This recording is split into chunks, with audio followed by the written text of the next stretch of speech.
প্রিয় দর্শক, আমন্ত্রণ জানাচ্ছি ইয়াং নাইটে। আপনাদের সাথে আছি সাদাত হোসাইন। ইয়াং নাইটে আমরা যেটি করি, প্রতি পর্বে চেষ্টা করি তরুণদেরকে নিয়ে আসার, যেই সকল তরুণরা তাদের ইতিবাচক কর্মকাণ্ডের জন্য আলোচিত এবং একইভাবে তাদের সেই আলোচ্য কর্মকাণ্ডগুলো অনেক তরুণদের জন্য হতে পারে অনুপ্রেরণার উৎস। আমাদের আজকের অনুষ্ঠানেও আমরা তেমন আলোচিত এবং অনুপ্রেরণাদায়ী কাজ করছে এমন দুজন তরুণকে আমন্ত্রণ জানিয়েছি। তাদের মধ্যে একজন হচ্ছে আরিয়ান, আরেকজন হচ্ছে সজল।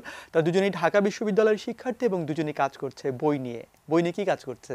বই নিয়ে নানান ধরনের কাজ করছে। আমরা একটা শঙ্কার মধ্যে পড়েছিলাম একভাবে, সোশ্যাল মিডিয়ার সর্ববিস্তারী বা সর্বপ্লাবী একটা প্রভাবের কারণে আমরা ভাবছিলাম যে বই পড়া কি তরুণদের মধ্যে কমে যাচ্ছে কিনা। তারা অনেক বেশি সোশ্যাল মিডিয়াতে, অনেক বেশি টেলিফোনে, অনেক বেশি mobile phone game, video games বা টেলিভিশনের প্রতি আকৃষ্ট হয়ে যাচ্ছে কিনা। এবং সেই জায়গায় একটা শঙ্কার কথা শোনা যাচ্ছিল যে বইয়ের পাঠক কমে যাচ্ছে কিনা। আমাদের মধ্যে বেশিরভাগ ক্ষেত্রে দেখা যায় যে আমরা একটা বিষয় নিয়ে যখন শঙ্কিত হই, তখন সেই শঙ্কাটা আমরা শুধু করি, কিন্তু সেই শঙ্কা থেকে উত্তরণের যে কাজগুলো, সেই কাজগুলো আমরা আসলে করি না। বসে বসে শুধু ভীত হই, সন্ত্রস্ত হই, দ্বিধাগ্রস্ত হই। কিন্তু কিছু কিছু মানুষ থাকেন যারা কিনা সেই শঙ্কা কাটিয়ে ওঠার জন্য, সেই দ্বিধা কাটিয়ে ওঠার জন্য চেষ্টা করেন। আমাদের আজকে যে দুজন তরুণ রয়েছেন তারা হচ্ছেন তেমনই দুজন যোদ্ধা আমি বলবো, যারা চেষ্টা করছেন বইকে ছড়িয়ে দিতে, পাঠকের মধ্যে পাঠক অনেক বেশি আরও বাড়ানোর চেষ্টাটা তারা করে যাচ্ছেন। আমরা আমন্ত্রণ জানাচ্ছি ঢাকা বিশ্ববিদ্যালয় সাহিত্য সংসদের সভাপতি আরিয়ানকে, এবং একই সাথে হচ্ছে ঢাকা বিশ্ববিদ্যালয়ের বইয়ের ফেরিওয়ালা নামে যে অর্গানাইজেশনটা আছে তার প্রতিষ্ঠাতা সজলকে। দুজনকে স্বাগত জানাচ্ছি।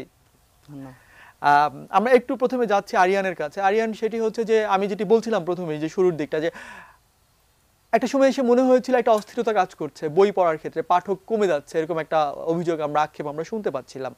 সেই জায়গাটিতে এসে আপনার কি মনে হয়েছিল যে আসলেই কি পাঠক কমে যাচ্ছে কিনা, এবং ঢাকা বিশ্ববিদ্যালয় সাহিত্য সংসদের মানে গঠিত হওয়াটা খুব বেশি দিনের ঘটনা নয়, কতদিনের ঘটনা এটি? আমরা স্টার্ট করেছি 2017 মার্চের 4 তারিখ। এইটা একটু ইন্টারেস্টিং ব্যাপার যে ঢাকা বিশ্ববিদ্যালয়ের মতো একটি প্রতিষ্ঠান, যেটিতে সাহিত্য সংসদের মতো একটা প্রতিষ্ঠান 2017 সালে প্রতিষ্ঠিত হয়েছে, এটি খুবই একটা মানে কৌতূহল উদ্দীপক ব্যাপার আমার কাছে মনে হয়, কারণ এটি অনেক আগে থেকেই থাকা উচিত ছিল। সেই জায়গাতে একটা কৌতূহলের ব্যাপার। তো কেন হচ্ছে, কোন পার্সপেক্টিভে এসে এই সাহিত্য সংসদ করার ভাবনাটা মাথায় এলো, এটি একটি প্রশ্ন। আর একটি প্রশ্ন, যেটা আমি প্রথমেই একটা শঙ্কার কথা বলেছি, যে নানান দিকে নানান ধরনের মাধ্যমের বিস্তারের কারণে বা সর্বপ্লাবী ভূমিকা হয়ে যাওয়ার কারণে বইয়ের পাঠক কমে যাচ্ছে কিনা। দুটো প্রশ্ন পরস্পর উত্তর চাই। আসলে ঢাকা বিশ্ববিদ্যালয় সাহিত্য সংসদ আমরা যদি বলি যে 2017 সালের 4 মার্চ প্রতিষ্ঠিত হয়েছিল, কথাটাতে একটু ভুল আছে আমি মনে করি। কারণ হচ্ছে এটা অনেক আগেই প্রতিষ্ঠিত হয়েছিল, যেমন গত শতকের প্রায় 30-এর দশক বা 40-এর দশকের মাঝামাঝি, যখন বুদ্ধদেব বসু ঢাকা বিশ্ববিদ্যালয়ের ছাত্র ছিলেন ইংরেজি বিভাগের।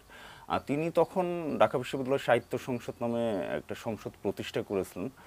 তারপর হচ্ছে ওইটা কালক্রমে ঢাকা বিশ্ববিদ্যালয় সাংস্কৃতিক সংসদ নামে পরিচিত হয়েছিল একটা সময়। তো তারপর আস্তে আস্তে ডাকসুর নিষ্ক্রিয়তার পাশাপাশি এটাও নিষ্ক্রিয় হয়ে যায়। তো আমরা যে একদম প্রতিষ্ঠা করেছি সেটা বলা যাবে না, আমরা এটা আবার পুনর্জন্ম, আমরা আবার এটা রিভাইভ করেছি, যে পুনরায় যে সাহিত্যের জাগরণটা যেন আমাদের ক্যাম্পাসে, প্লাস হচ্ছে ক্যাম্পাসের পাশাপাশি সারা বাংলাদেশে বা সারা দেশে ছড়িয়ে দেওয়া যায়। আর প্রথম প্রশ্নটির ব্যাপারে আমরা বলবো যে হ্যাঁ, আমাদের একটা শঙ্কা থাকে, বা একটা শঙ্কা আমাদের মনে হয় যে আসলে বইয়ের পাঠক কমে যাচ্ছে কিনা। এটা আমরা যদি আসলে নগর জীবনটা কিন্তু সারা বাংলাদেশের প্রতিচ্ছবি না। আমরা যদি দেখি যে আমাদের শহরে ভালো ভালো বইয়ের দোকান হচ্ছে, মানুষজন সেখানে যাচ্ছে, বই পড়ছে এবং প্রচুর বই কিন্তু কেনা হচ্ছে, এটা কিন্তু আমাদের শহরের চিত্র। কিন্তু আমরা এখনও জানি না যে গ্রামগুলোতে আসলে আমরা যাদের বই পড়ি, শহরে আমরা যাদের বই পড়ি বা যাদের বই নিয়ে আলোচনা করি তারা, প্লাস হচ্ছে আরও যাদের বই আছে, মানে বইগুলো গ্রামে পৌঁছাচ্ছে কিনা, একটা গ্রামের প্রত্যন্ত ফ্যামিলিতে। এখন আমরা যদি বলি যে শিক্ষার ক্ষেত্রে, তাহলে দেখা যাচ্ছে যে শিক্ষার হারটা বাড়তেছে আমাদের দেশে, এবং দক্ষিণ এশিয়াতে আমরা অনেকটাই ইমার্জিং শিক্ষার ক্ষেত্রে।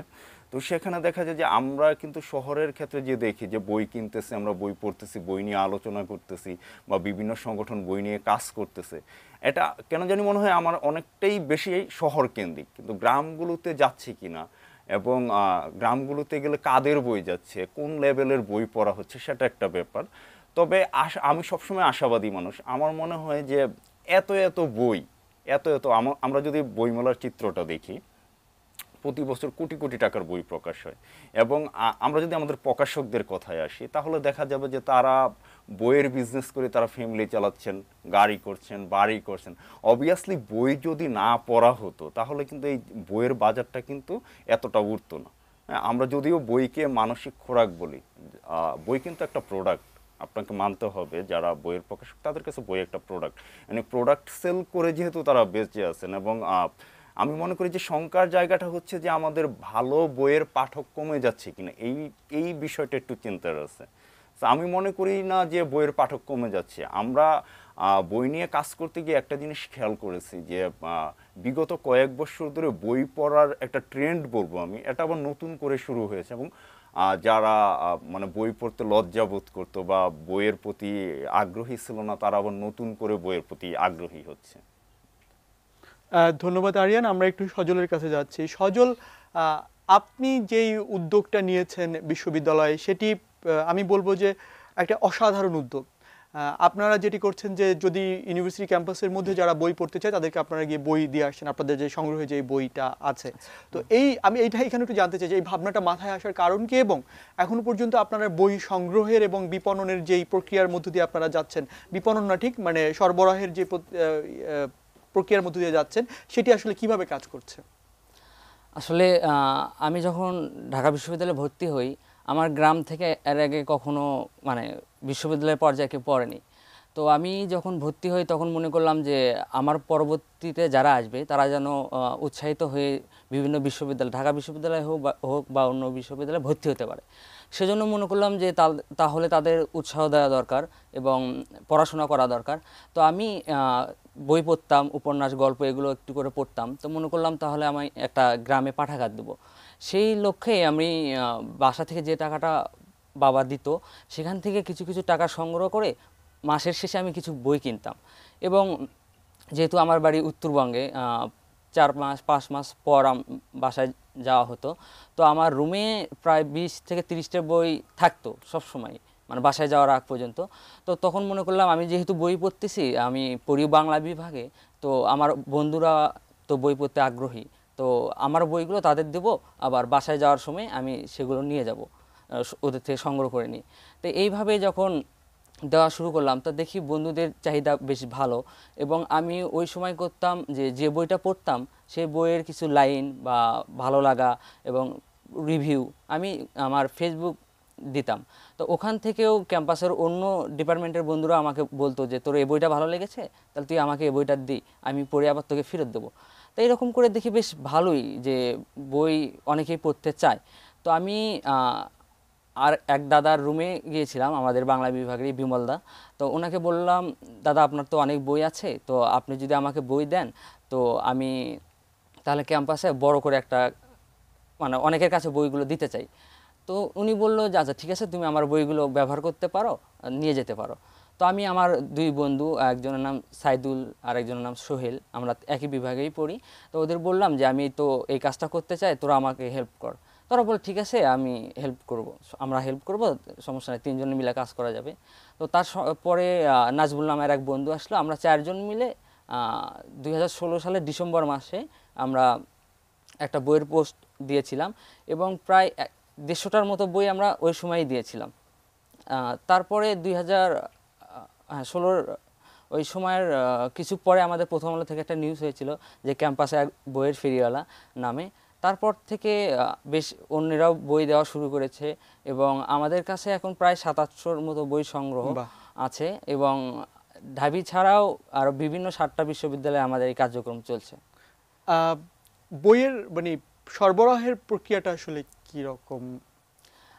ঢাবি মানে প্রত্যেক বিশ্ববিদ্যালয়ের নিজস্ব একটা করে গ্রুপ আছে, যে বইয়ের ফেরিওয়ালা ঢাকা বিশ্ববিদ্যালয়, বইয়ের ফেরিওয়ালা চট্টগ্রাম বিশ্ববিদ্যালয়। তো আমাদের যেটা হয়, আমরা বইয়ের ফেরিওয়ালা ঢাকা বিশ্ববিদ্যালয়ের আমার একটা ফেসবুক গ্রুপ আছে।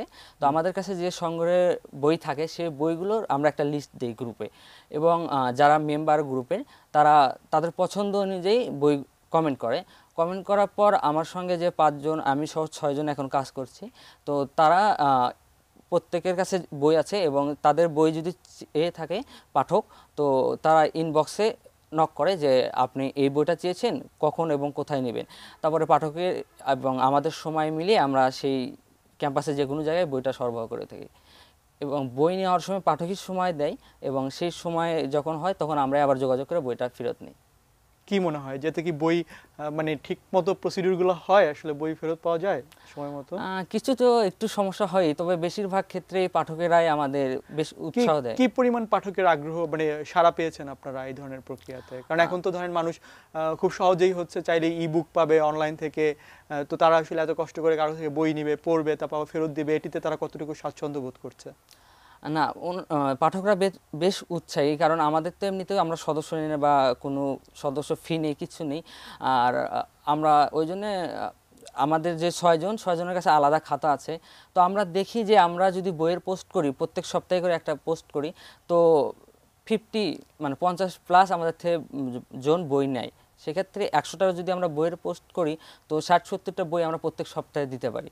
এবং আমরা মানে কষ্ট পাই যখন পাঠক বই চায় কিন্তু আমরা বই দিতে পারি না। পারছেন না, তার মানে হচ্ছে আপনাদের আরো অনেক বইয়ের সংগ্রহ দরকার। আমরা আরো অনেক বিষয় নিয়ে কথা বলবো, এর আগে একটু আরিয়ানের কাছে যেতে চাই। আরিয়ান শেরি হচ্ছে যে ঢাকা বিশ্ববিদ্যালয় সাহিত্য সংসদ আবার নতুন করে যেটির পুনর্জন্ম হলো, এবং এক বছরে আমি শুনেছি যে প্রায় 48 বা এরকম সংখ্যক অনুষ্ঠানও আপনারা করে ফেলেছেন, যেখানে বাংলাদেশের অনেক প্রবীণ, তরুণ, নবীন নানান ধরনের সাহিত্যিকরা গিয়েছে, তারা পাঠকদের সাথে আলোচনা করেছে, নানান ধরনের অ্যাক্টিভিটিস আমরা দেখতে পেয়েছি। তো নিশ্চয়ই পাঠকদের একটা তুমুল সাড়া আপনারা পেয়েছেন, না হলে এতগুলো অ্যাক্টিভিটিস আসলে আপনাদের পক্ষে করা সম্ভব হতো না। কিন্তু এই জায়গাটা এসে হয় না যে বিশ্ববিদ্যালয় নিজেও হচ্ছে হয়তো তাদের বিভিন্ন সংগঠনগুলোকে, ছাত্র সংগঠন মানে আমি বলছি যারা সৃজনশীল সংগঠনগুলো আছে সেগুলোতে বিশ্ববিদ্যালয়ের কিছু দায় থাকে, যে তাদেরকে হয়তো আর্থিকভাবে বা স্থান সংকুলনের মধ্য দিয়ে নানান বা লজিস্টিক সাপোর্ট দিয়ে সাপোর্ট করা।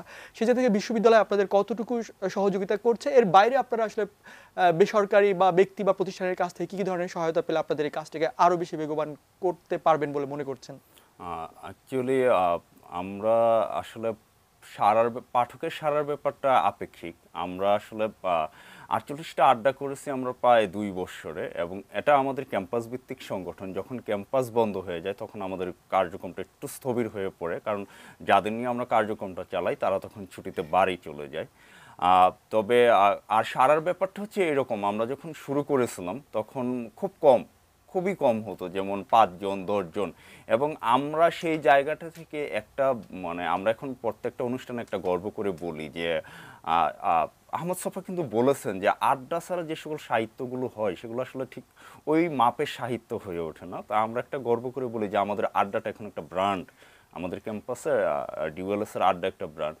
কিন্তু এই ব্র্যান্ড পর্যন্ত পৌঁছাতে আমাদের অনেক কষ্ট করতে হয়েছে, অনেক কাঠখড় পোড়াতে হয়েছে। যেমন এখন আমরা যদি একটা আড্ডা করি বা একটা আড্ডার ইভেন্টস করি, আমরা শুধু এইটুকুই করি যে ফেসবুকে একটা ইভেন্টস করলাম এবং আমাদের একটা পেজ আছে ঢাকা ইউনিভার্সিটি লিটারেচার সোসাইটি নামে, ওই পেজ থেকে শেয়ার দিলাম, এইটুকুই কাজ। আর হচ্ছে ভেন্যু ম্যানেজ করাটা, আর বক্তাকে বলা বা বক্তা নিয়ে আসা।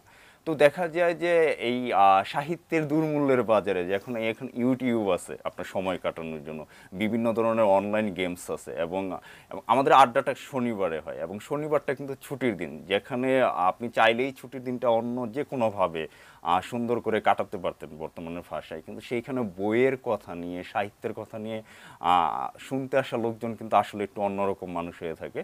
তো আমরা যখন ফেসবুকে ইভেন্টসটা খুলি বা আমাদের টাইমলাইনে, ফেসবুক টাইমলাইনে শেয়ার করি, দেখা যায় আমাদের দায়িত্ব এই পর্যন্তই। তো এখন আমরা একটা প্রতীতির জায়গায় পৌঁছেছি যে আমরা যাদেরকে নিয়ে আসি বা আমরা আড্ডা করি, আমাদের সাপ্তাহিক আড্ডাতে গড় পড়তা একদম ন্যূনতম 100 জন মানুষ উপস্থিত থাকে। তো কিন্তু এটার পেছনের গল্পটা হয়েছে, আমরা যখন প্রথম শুরু করেছিলাম তখন কিন্তু আমরা মানুষজনকে ফোন দিয়ে নিয়ে আসতাম, এসএমএস করে নিয়ে এই আসতাম। আলোচনার বাকি অংশ আমরা শুনবো, তার আগে আমরা একটা বিরতি নিয়ে নিচ্ছি, আমাদের একটা বিরতির সময় হয়ে গেছে। প্রিয় দর্শক, কোথাও যাবেন না, সাথেই থাকুন, আমরা ফিরে আসছি কিছুক্ষণের মধ্যেই।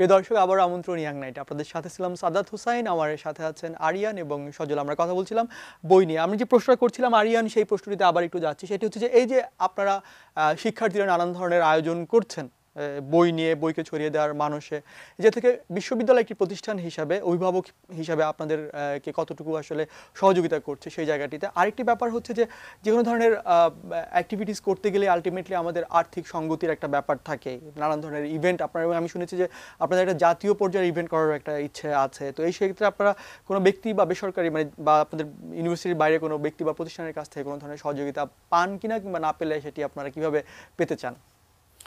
আসলে বিশ্ববিদ্যালয় কর্তৃপক্ষের ব্যাপারটা যদি আমরা বলি, তো বিশ্ববিদ্যালয়ের অ্যাফিলিয়েট সংগঠন হলে বাজেট পাওয়া যায়, এবং বিশ্ববিদ্যালয়ের অ্যাফিলিয়েট সংগঠন যেগুলো আছে প্রত্যেকের পেছনে একটা বাজেট থাকে। আমরা বলেছি যে আমরা আসলে নতুন সংগঠন না, পুরাতন সংগঠন হিসেবে আমরা এটাকে আবার রিভাইভ করেছি, কিন্তু একটা প্রসিডিউরস আছে যে আমাকে এত বছর একটা অ্যাক্টিভিটিস দেখাতে হবে, তারপর হচ্ছে যে নিবন্ধিত হতে হবে, তারপর বাজেটের জন্য আবেদন করতে হবে। তো এখনো পর্যন্ত আমরা বিশ্ববিদ্যালয় থেকে ওইভাবে তেমন কোনো ধরনের আর্থিক প্রণোদনা পাইনি, তবে এবার আমরা বাজেটের জন্য আবেদন করব। তো বিশ্ববিদ্যালয়ের আর্থিক একটা ব্যাপারটা হচ্ছে যে একটু আমলাতান্ত্রিক জটিলতাও আছে, এবং হচ্ছে তবে আমরা ব্যক্তিগতভাবে মনে করি যে বিশ্ববিদ্যালয়ের উচিত সেই সকল প্রতিষ্ঠান বা সংগঠনগুলোকে আর্থিক সাহায্য বেশি করা যারা কাজটা বেশি করে, যারা কাজে অ্যাক্টিভ। দেখা যাচ্ছে যে এমন অনেক সংগঠন আছে তাদের কোনো অস্তিত্ব নেই, হয়তো কমিটি আছে বা কোনো কার্যক্রম নেই, কিন্তু তারা অনেক আগে বিশ্ববিদ্যালয়ে অ্যাফিলিয়েট হয়েছে, এখনও তারা আর্থিক সাহায্যটা পেয়ে যাচ্ছে। এবং আমরা যারা নতুন সংগঠন বা আমরা যারা কাজ করি, অনেক সংগঠন আছে যে বাজেট পাই কিন্তু সেটা উপযুক্ত না। তো আরেকটা ব্যাপার হচ্ছে আমরা বিভিন্ন ধরনের প্রোগ্রাম আয়োজন করি এবং আড্ডার আয়োজন করি। এটা হচ্ছে আমাদের কার্যনির্বাহী কমিটিতে যারা আছে তাদের পকেটের টাকা দিয়ে বা টিউশনের টাকা দিয়ে। আর একটা বিষয় হচ্ছে আমরা বড় বড় প্রোগ্রাম করতে গেলে অবশ্যই আর্থিক একটা ব্যাপার থাকে, আপনি জানেন। আর বিষয় হচ্ছে বড় বড় যে আর্থিক, আমরা মনে করি যে আর্থিক এবং সাহিত্য নিয়ে কাজ করতে আসলে না তেমন কেউ উৎসাহী হয় না। আমাদের কর্পোরেট জগৎটা কিন্তু অনেক বড়, হ্যাঁ।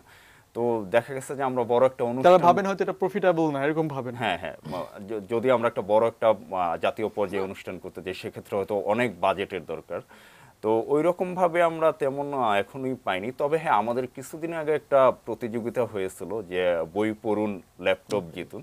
তো ওইখানে আমরা খুব আনন্দের সাথে খেয়াল করেছি যে ডেল আমাদের সহযোগিতা করেছে, ডেল স্পন্সর করেছে, প্লাস বিডি জব স্পন্সর ছিল।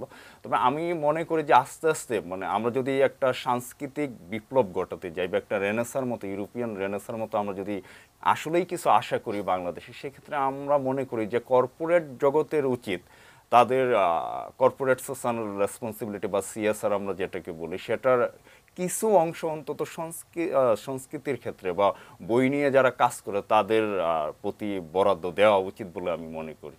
এবং এটা হলে হয়তো দেখা যাবে যে আমাদের কাজটা খুব সহজ হয়ে যাচ্ছে, এবং আরও সহজে আমরা মানে মানুষের কাছে পৌঁছাতে পারছি, আরও বেশি করে আমরা বইয়ের কথা বলতে পারতেছি। এই বিষয়টা হয়তো কর্পোরেট জগতে যারা হর্তাকর্তা আছে তারা আশা রাখি ভেবে দেখবে, যে কোনো ব্যক্তি বা প্রতিষ্ঠানে এগিয়ে আসতে পারে। অনেক ধন্যবাদ আরিয়ান। আমি সেম প্রশ্নটা করব হচ্ছে সজলকে। সজল, সেটি হচ্ছে আপনি যেটি বললেন যে আপনারা বইগুলো সংগ্রহ করেন, বইগুলো পৌঁছে দেন, আবার ওখান থেকে সংগ্রহ করে নিয়ে আসেন। তো আমরা জানি যে যে কোনো ধরনের অ্যাক্টিভিটিসের সাথে কোনো না কোনোভাবে আমাদের একটা আর্থিক সঙ্গতির ব্যাপার থেকে থাকে।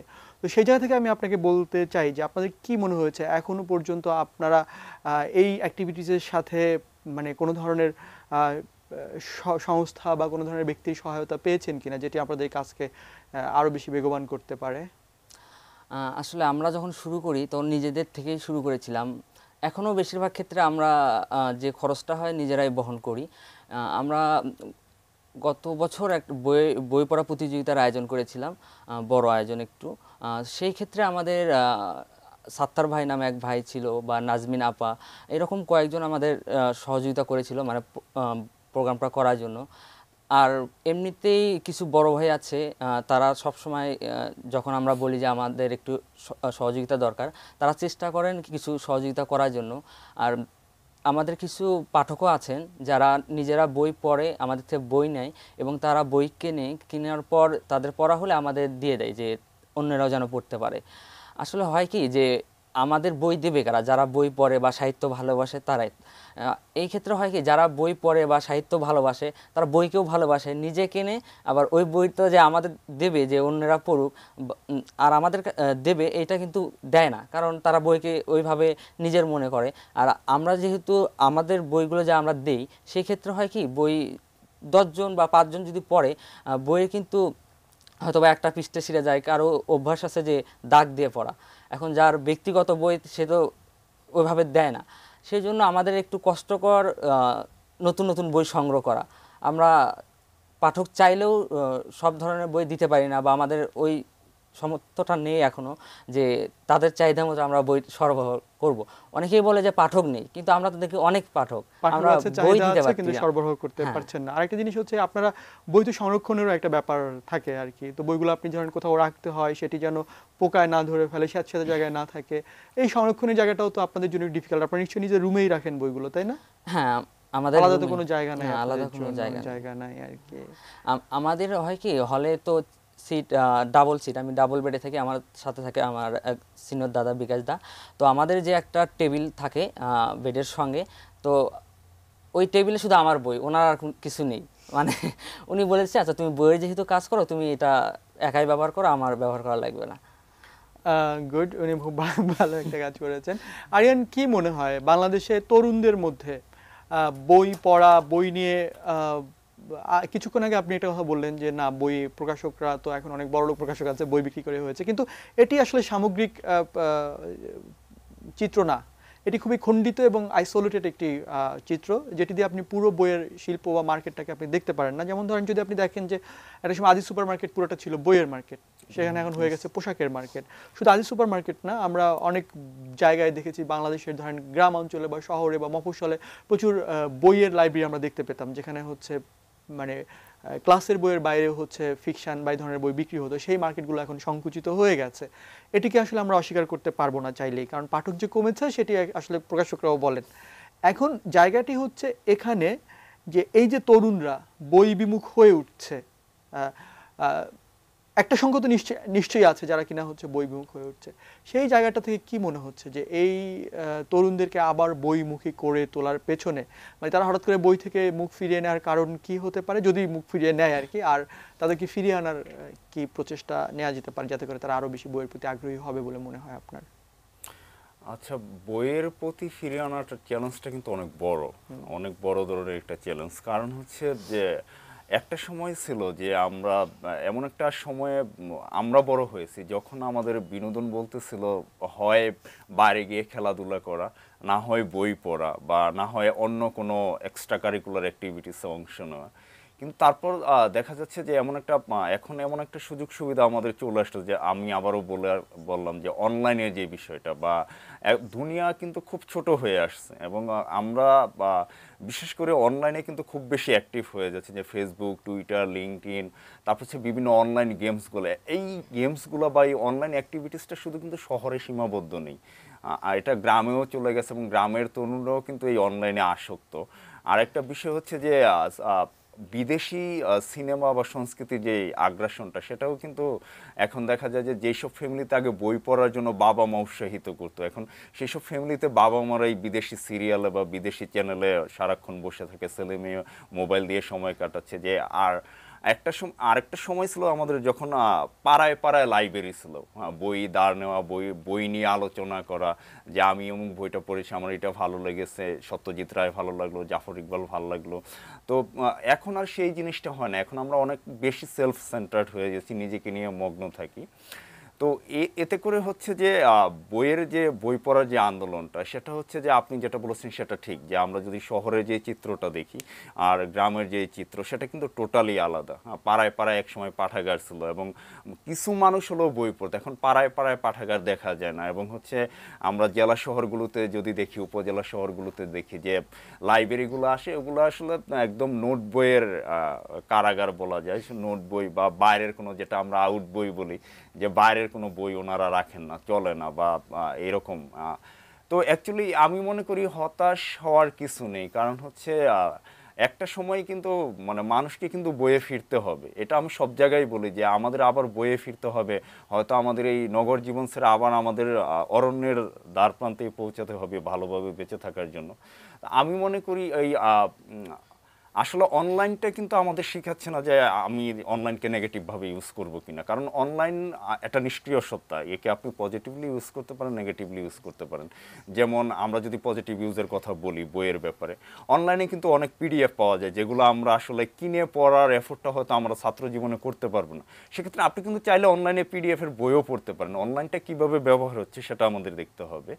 তো আমি মনে করি যে এই যে একটা বই বিমুখ প্রজন্ম গড়ে উঠছে, এটা শুধু আমরা যদি হাহাকার করি যে বই বিমুখ একটা প্রজন্ম গড়ে উঠতেছে, বই বিমুখ একটা প্রজন্ম গড়ে উঠতেছে, এতে করে কাজের কাজ কিছু হবে না। তা আমরা মনে করি যে বই নিয়ে আওয়াজটা জোরে সোরে হওয়া উচিত, যে আমি একটা ভালো বই পড়লে আমি আমার বন্ধুকে বলি যে এটা পড়ে দেখো, এটা হয়তো ভালো লাগতে পারে। যেমন আমরা একটা খাবার খেলে আমরা কিন্তু কি করি, রেস্টুরেন্টকে রেকমেন্ড করি বা রেস্টুরেন্টে খাবার নিয়ে ছবি দিই। আমরা একটা বই পড়লে আমরা কিন্তু বইয়ের ছবিটা দিতে মানে লজ্জাবোধ করি, যে মানুষজন কি ভাববে যে বই পড়তেছে সে হয়তো আতেল। তা আমরা মনে করি যে বই নিয়ে আলোচনাটা মুক্ত হওয়া উচিত। এবং আরেকটা বিষয় হচ্ছে যে এই ক্ষেত্রে আমার মনে হয় সরকারের কিছু একটা করা উচিত, যেমন প্রতি উপজেলায় যদি মডেল পাঠাগার নির্মাণ করা হয় বা স্কুলে যদি বই দেওয়া হয়, স্কুলের লাইব্রেরিগুলোকে বিনামূল্যে বই দেওয়া বা প্রত্যেকটা স্কুলে হচ্ছে বাচ্চাদের জন্য আলাদা করে লাইব্রেরি করা হয়, তাহলে হয়তো কিডস জোন থাকলো, বাচ্চাদের স্পেশাল বই থাকলো, বা এবং স্কুল কলেজের লাইব্রেরিগুলো যদি আপডেট করা হয়, হয়তো গ্রাম পর্যায়ে যা এখন টাফ হয়ে যাবে, সরকারের অনেক কিছু থাকতে পারে, অনেক কার্য পরিকল্পনা। তো সেই ক্ষেত্রে যদি মডেল পাঠাগার প্রত্যেকটা উপজেলায় এবং এবং এই মডেল পাঠাগারে যদি সব ধরনের বই রাখা হয় এবং সবাইকে বই পড়ার জন্য উৎসাহিত করা হয়, মাইকিং করা যেতে পারে, বই পড়ার সপ্তাহ হতে পারে, বই পড়ার সপ্তাহই হতে পারে, এবং প্রত্যেকটা স্কুলে কলেজে বিশ্ব সাহিত্য কেন্দ্রের মতো বই পড়া উৎসব, বই পড়া প্রতিযোগিতা বা বই পাঠ উৎসব এরকমটা করা যেতে পারে। ধন্যবাদ আরিয়ান, অনেক সুন্দর আলোচনা হয়েছে। আমাদের আলোচনা আরো করার সুযোগ ছিল, কিন্তু সময়ের কারণে আমরা সেই আলোচনাটা আর করতে পারছি না। আপনাদের দুজনকে অসংখ্য ধন্যবাদ আমাদের সাথে যুক্ত হওয়ার জন্য। প্রিয় দর্শক যারা আমাদের সাথে ছিলেন তারা নিশ্চয়ই এটি মানেন যে বই পড়া একটা জাতির তরুণদের মনন গঠন, তরুণের সবার মনন গঠনে একটা অসাধারণ ভূমিকা রাখতে পারে এবং এর বিকল্প আসলে কিছু নাই। সুতরাং আমরা আমাদের যে যার জায়গা থেকে বইকে অনেক বেশি ছড়িয়ে দেওয়ার চেষ্টা করব, এই আশাবাদ ব্যক্ত করে আমরা আমাদের আজকের প্রোগ্রাম শেষ করছি। সবাই ভালো থাকবেন, সুস্থ থাকবেন, শুভরাত্রি।